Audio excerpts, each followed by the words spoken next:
Assalamualaikum warahmatullahi wabarakatuh. Di video kali ini saya bakal membahas tentang 9 interpersonal skill yang sangat dibutuhkan ketika di dunia kerja. Jadi video ini cocok untuk kalian para mahasiswa atau bagi siapapun yang sedang bersiap-siap untuk terjun atau masuk ke dunia kerja, masuk ke bursa kerja. Nah, jadi ketika kita masuk ke dunia kerja nih, yang dibutuhkan gak cuma knowledge aja, gak cuma ilmu, tapi kita juga perlu tahu kira-kira interpersonal skill itu apa aja sih yang dibutuhkan. Nah, interpersonal skill sendiri tuh apa sih? Jadi sebenarnya interpersonal skill itu sebenarnya lebih ke bagaimana kita berinteraksi secara efektif dengan orang lain gitu ya, terutama orang-orang yang berada di bidang profesional atau di dunia kerja gitu ya. Nah, kenapa ini penting juga untuk kalian pelajari selain ilmu yang sudah kalian pelajari selama ini ya?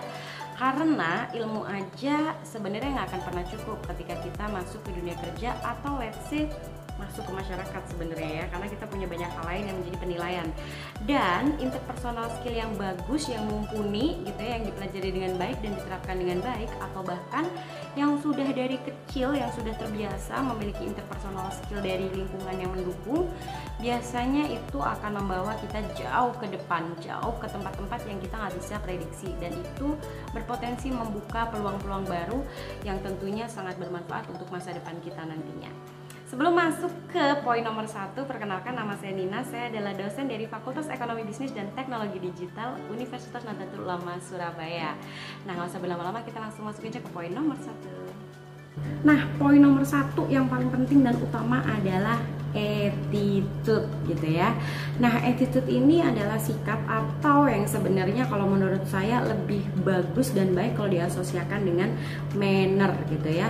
Jadi ketika kita punya sikap, attitude dan juga manner atau etika yang baik gitu ya, dan apalagi kalau itu sudah dipupuk sedari kecil gitu, dan terbiasa dengan lingkungan yang memang menerapkan etika dan juga attitude yang baik, biasanya akan lebih mudah bagi kita di kemudian hari untuk menerapkan hal tersebut juga, yang baik juga gitu. Nah, tapi ada beberapa orang juga yang mungkin belum tahu dan mungkin juga tidak berada di lingkungan yang mendukung hal itu. Nah, kalian bisa mempelajarinya mulai sekarang. Sikap itu kira-kira apa aja sih? Well, sebenarnya kita udah pada tahu ya sikap yang baik dan tidak gitu ya. Contohnya, perlu nggak sih kita gibah di kantor? No, gitu ya. Perlu nggak sih kita menyebar fitnah di kantor? No. Perlu nggak sih kita nyebar-nyebar hoax? No. Banyak sekali sikap-sikap yang seharusnya tidak kita lakukan atau kita hindari, atau bahkan kalau misalkan kita tahu ada rekan dekat kita yang melakukannya, kita bisa sesimpel dengan bilang, nggak ikutan deh gitu. Contohnya kayak gitu ya. Atau kalau kita bisa mengetahui lebih lanjut tentang etika gitu ya, kalian bisa mempelajari etika itu dari berbagai sumber gitu ya. Kalian bisa cari di Google Playbook, kalian juga bisa cari pakai keyword manner gitu ya. Wah, itu udah banyak banget bukunya, dan itu semua sangat membantu kita, membantu kalian saya yakin juga untuk menerapkan gimana sih cara beretika yang baik di berbagai tempat. Di dunia kerja ada etikanya. Ketika kita ada di social setting gitu ya, di perkumpulan dengan orang-orang gitu ya, di reuni misalnya atau di undangan-undangan sosial gitu, bagaimana sih kita mesti bersikap, beretika gitu. Ketika kita dapat undangan, misalnya undangan pernikahan, ulang tahun, baby shower, apapun itu gitu ya, kira-kira kita harus bersikap seperti apa sih? Kemudian kalau misalkan nih kita dapat teguran, kita dapat kritik, kita akan bersikap seperti apa sih? Nah, kalian sudah mulai harus mempelajari bagaimana cara bersikap dan beretika yang baik, karena itu nanti pasti berguna banget ketika kalian berada di dunia kerja. Oke?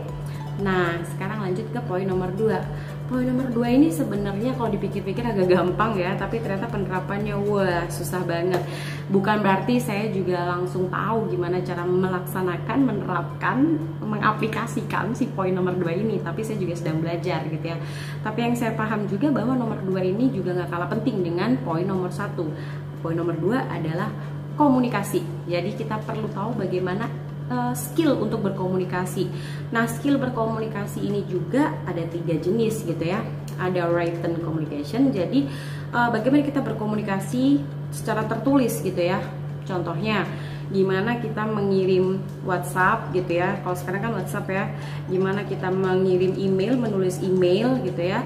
Kata-kata yang kita pilih, susunan katanya, rangkaiannya menjadi sebuah paragraf, kemudian salam pembuka, isinya, penutup. apa yang harus kita letakkan di subjek email dan segala macam. Itu termasuk dalam kategori skill berkomunikasi. Pemilihan kata-kata itu juga penting untuk kita perhatikan gitu ya. Nah, itu untuk komunikasi tertulis. Kemudian yang kedua adalah komunikasi secara verbal ya. Jadi kita juga perlu tahu gimana sih cara berkomunikasi secara verbal dengan orang-orang tertentu. Kita ngobrol sama temen sendiri, ngobrol sama sahabat sendiri, ngobrol sama tetangga, ngobrol sama atasan, ngobrol sama partner di tempat kerja, pasti nggak bisa kita samain gitu ya. Tapi kalau dasarnya kita sudah punya attitude dan manner yang sopan, yang baik, biasanya kita nggak akan kesusahan untuk kita berkomunikasi dengan orang dari berbagai background gitu ya. Akan lebih mudah kalau kita sudah mempelajari itu. That's why pertama attitude, yang kedua adalah skill berkomunikasi. Nah, selain komunikasi verbal, yang ketiga adalah komunikasi nonverbal dari body language gitu ya. Ketika kita ngobrol sama orang misalkan, terus kemudian kita kayak gini, itu kan gak sopan sebenarnya. Nah, itu sebaiknya dihindari. Sama, gimana cara kita tahu bagaimana body language yang baik atau enggak, itu juga bisa dipelajari dari berbagai sumber. Jadi kalian juga bisa temukan di berbagai sumber yang bisa kalian jangkau. Internet juga sekarang banyak banget kok, di YouTube juga sekarang banyak banget. Jadi kalian bisa mulai ulik-ulik dari sekarang ya, kira-kira gimana sih body language yang baik di dunia kerja, atau bahkan bagaimana sih body language yang sebaiknya kita hindari ketika kita berkomunikasi dengan orang lain gitu ya. Banyak banget yang bisa kita pelajari tentang komunikasi. Nah, itu adalah rangkuman dari poin yang kedua. Nah, poin yang ketiga adalah kemampuan mendengar. Ini yang sering banget kita lupa, bahwa sebenarnya ketika kita mendengar gitu ya, ketika kita menyimak apa yang orang lain bicarakan, kita bisa mendapatkan banyak banget hal-hal baru, perspektif baru, ilmu baru, sudut pandang baru, pola pikir yang baru, yang bisa jadi itu semua berada di luar jangkauan kita, yang kayak kita nggak kepikiran deh kalau ada orang yang mikir kayak gitu. Ternyata aku baru tahu loh kalau misalkan dia itu pernah memiliki pengalaman ini itu dan itu semua berguna buat kita gitu. Jadi sebenarnya kemampuan mendengar itu juga harus kita terapkan, harus kita miliki ketika kita berada di dunia kerja. Jadi nggak cuman ngomong mulu, tapi kita juga harus bisa mendengar gitu ya. Dan mendengar juga sebenarnya banyak banget yang bisa kita dapatkan ya. Salah satunya tadi menambah wawasan, menambah ilmu. Kemudian kita jadi tahu karakter orang, kita jadi tahu bagaimana menyikapi orang, kita jadi nggak terlalu egois gitu ya. Dan kita jadi lebih sabar gitu ya. Banyak banget kelebihan yang bisa kita dapatkan dengan kita memiliki kemampuan untuk mau mendengar. Nah, lanjut ke poin yang keempat, interpersonal skill yang penting keempat adalah ketegasan. Nah, sering banget kalau kita udah terlibat di dunia kerja, kita jadi kehilangan prinsip. Kita jadi nggak tahu mana yang benar, mana enggak, mana yang melampaui prinsip kita, mana yang enggak gitu ya. Ya memang sih banyak quote yang bilang kalau jangan idealis jadi orang. Well, bisa jadi itu benar, bisa jadi itu enggak. Tapi dalam hidup, dimanapun tempatnya, di dunia kerja atau dimanapun, penting untuk kita punya boundaries atau batasan-batasan gitu ya. Nah, dalam menerapkan batasan tadi, kita memerlukan apa? Ketegasan gitu ya. Kita mesti tahu apa yang kita mau, kita mesti tahu prinsip apa yang kita pegang dan mana yang gak boleh kita langgar. Begitupun juga dengan menerapkannya ke orang lain. Kita mesti tegas juga bilang ke orang kalau no, jangan begitu, no, saya gak suka diperlakukan begitu gitu ya. Karena nggak semua orang tuh paham bagaimana cara memperlakukan orang lain dengan baik dan sopan gitu. Jadi penting untuk kita juga memiliki boundaries atau tegas dalam mengambil sikap atau tegas dalam menyampaikan berbagai hal, mengutarakan apa yang kita ingin sampaikan gitu. Nah, jadi penting untuk kalian mempelajari bagaimana sih caranya supaya kalian menjadi orang yang lebih tegas. Nah, interpersonal skill yang kelima adalah membuat keputusan gitu ya. Nah, penting untuk kita juga bisa dan berani mengambil keputusan apapun kondisinya. Tentunya nggak asal ngambil keputusan ya, gitu ya. Tapi yang paling utama di situ adalah courage. Kita udah berani, kita udah mau untuk mengambil keputusan aja, itu udah bagus. Karena banyak banget orang di dunia kerja yang ketika diberi tanggung jawab, ketika ditanya tentang pendapat, mereka jawabannya cuma gimana ya saya sih terserah bapak aja, saya ikut sama ibu aja, kalau saya ikut sama teman saya aja. No, kalian bisa mulai belajar untuk mengambil keputusan dan mengutarakan opini atau pendapat kalian, karena itu penting banget. Bagaimana kalian dihargai adalah tentang bagaimana kalian berani mengambil keputusan dan menyampaikannya dengan cara yang baik dan juga sopan. interpersonal skill berikutnya atau interpersonal skill yang keenam adalah problem solving. Bagaimana kita menyelesaikan masalah yang ada. Kadang di dunia kerja itu masalah bisa datang kayak tiba-tiba gitu. Ya namanya juga masalah yang mana ada direncanain. Parah ya kalau ada yang merencanakan cari masalah gitu ya. Kecuali skripsi, kalian harus cari masalah kalau skripsi. Well, oke, balik lagi. Nah, di poin yang ini maksudnya adalah di dunia kerja itu kalian suka tiba-tiba dapat tugas dari atasan, terus teman misalkan minta tolong untuk dikerjain project ini dan itu gitu ya. Kadang tiba-tiba ada hal yang terjadi di tengah jalan gitu ya. Misalkan laptop tiba-tiba kenapa, yang kita harusnya selesaiin project dengan pakai alat ini, tiba-tiba alatnya ngadat dan segala macam. Kita harus cepat mengambil keputusan mau diapain ini gitu ya. Kalau misalkan kita udah pernah belajar manajemen gitu ya, harusnya kita tahu kalau kita mesti punya plan A, plan B, plan C gitu ya. Tapi meskipun kita punya banyak plan, bukan berarti kalian juga terlena untuk mikirin plan yang lain dan justru malah nggak fokus ke plan yang utama. Tapi penting juga untuk kita mempersiapkan plan B. Dan kalaupun plan A gagal, jadi kita juga cepet langsung switch, oke, kita ganti ke plan B gitu ya. Kemudian kalau misalkan ada masalah-masalah yang terkait dari pihak eksternal gitu ya, kita juga harus cepat dalam menganalisis gitu ya. Ini kira-kira masalah bisa diselesaikan dengan cara apa aja.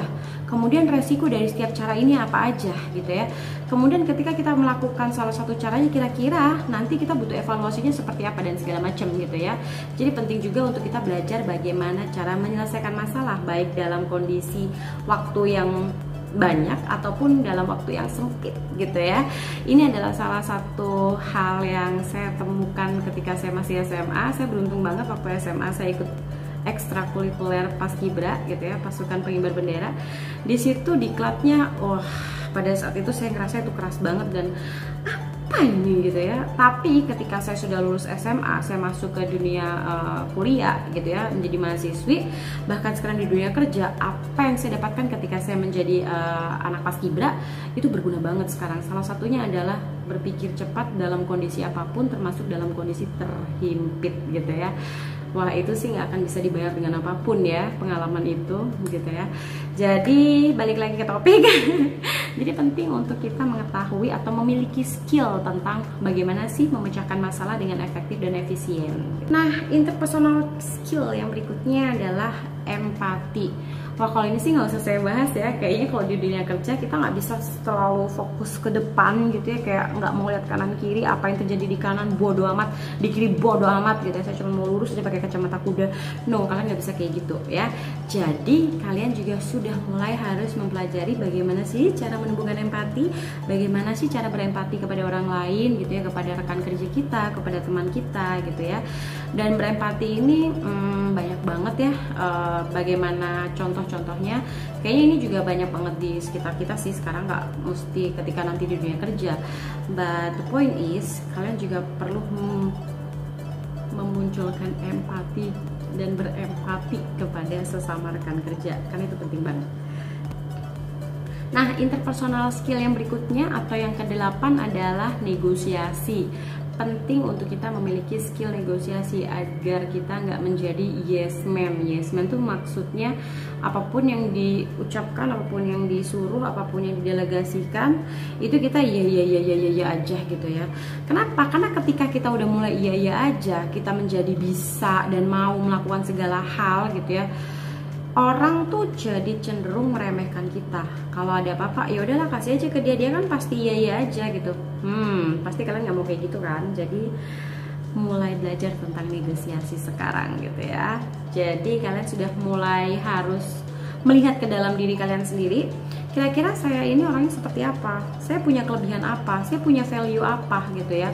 Dan apakah kalian layak diperlakukan begitu gitu ya? Dan ingat, jangan pernah merendahkan diri kalian sendiri ya. Kalian tuh semuanya memiliki value kok, meskipun berbeda-beda gitu ya. Meskipun levelnya mungkin berbeda-beda juga, tapi ingat kalian tuh berharga gitu ya. Dan kalian juga berhak untuk mengutarakan keberatan, atau misalkan kalau kalian dikasih project gitu ya, yang ini sifatnya bukan tugas kalian gitu ya, tapi project ini ada rewardnya. Cuman project ini ternyata waktunya sangat sempit gitu. Kalian bisa negosiasi dengan misalkan, Kalau misalkan saya nggak bisa kelar dalam waktu 7 hari nih, kira-kira gimana ya gitu ya. Terus kemudian kalau saya bisanya selesainya 10 hari gitu, atau saya bisa sih kelarin 7 hari tapi mesti dapat apa nih gitu, maksudnya saya nggak dapat apa-apa gitu. Banyak deh cara bernegosiasi gitu ya, yang sebenarnya bisa menjadi win-win solution, atau malah kalian nanti yang lebih banyak win-nya kalau kalian sudah menguasai cara bernegosiasi yang baik. Jadi pelajari mulai sekarang. Nah, poin terakhir dari interpersonal skill yang sebaiknya kalian miliki adalah teamwork gitu ya. Kebanyakan mahasiswa yang rajin banget itu mereka cenderung menunduk gitu. Jadi mereka fokus ke dirinya sendiri gitu. Mereka nggak mau sharing ke orang-orang sekitarnya, ilmunya nggak mau dibagi dan segala macam gitu ya. Nah, itu nanti berdampak ketika di dunia kerja. Ketika dia terjun ke dalam kondisi yang mengharuskan dia untuk bekerja kelompok dengan orang-orang lain gitu ya, dengan orang-orang yang memiliki berbagai karakter gitu ya, biasanya ini akan memunculkan konflik gitu ya, dan akhirnya konflik itu akan berkepanjangan karena keterusan gitu, karena udah kebiasaan kayak begitu gitu ya, kebiasaan untuk kerja individu gitu ya. Jadi pas ketika dia dimasukkan ke dalam grup atau kerja secara tim gitu ya, dia maunya itu dikerjain sendiri, either karena dia orang yang perfeksionis atau mungkin dia nggak percaya dengan rekan-rekannya. Nah, itu sebaiknya adalah hal yang mulai kita semua atau kalian hindari gitu ya. Jadi mulai belajar bagaimana cara bekerja dalam tim yang baik. Kalau misalkan ada perbedaan pendapat, coba dicari dulu, dipilah-pilah kira-kira jalan tengahnya gimana ya, yang goalnya tetap nyampe tapi tidak melukai pendapat siapapun, karena at the end kita mengakomodir semua yang ada setelah dilihat dari berbagai sisi gitu. Jadi poin yang ke-9 tadi yang menurut saya juga sedikit tidak terlalu dibutuhkan kelihatannya, tapi sebenarnya krusial gitu ya, karena banyak sekali pekerjaan yang sebenarnya ketika kita menjadi karyawan kita akan bekerja dalam tim, bahkan ketika kita bikin usaha sendiri juga kita tetap punya tim kan. Jadi kita juga harus tahu gimana cara bekerja dalam sebuah tim supaya kerjanya makin efektif dan goalnya lebih cepat tercapai. Nah, itu tadi adalah 9 interpersonal skill yang sebaiknya kalian kuasai ketika kalian masuk ke dunia kerja. Semoga apa yang saya sampaikan tadi bisa diambil manfaatnya ya, dan sampai jumpa lagi di video berikutnya. Dah.